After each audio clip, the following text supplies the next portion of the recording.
And Nitin సక్సెస్లు ఫెయిల్యూర్లు వస్తూ ఉంటాయి, మేము చూసాం.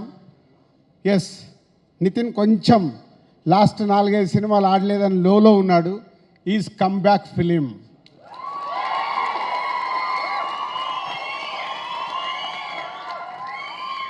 సౌండ్ సరిపోలా.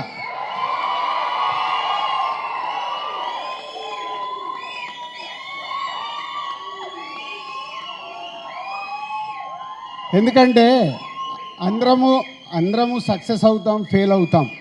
ఫెయిల్యూర్స్ లేకుంటే సక్సెస్ విలువ లేదు. సో ఇప్పుడు నితిన్కి కూడా అంతే. ఆ ఫెయిల్యూర్ నుంచి సక్సెస్ వస్తే మొన్నే వాళ్ళకి ఇంటర్వ్యూలో చెప్పాను. ఎప్పుడో నాకు త్రివిక్రమ్ శ్రీనివాస్ గారు చెప్పారు, బాల్ ఎంత స్పీడ్గా కింద పడితే అంతే స్పీడ్లో పైకి వస్తుంది. సో ఈ సినిమాతో మళ్ళీ నితిన్కి ఒక మంచి సక్సెస్ రాబోతుంది.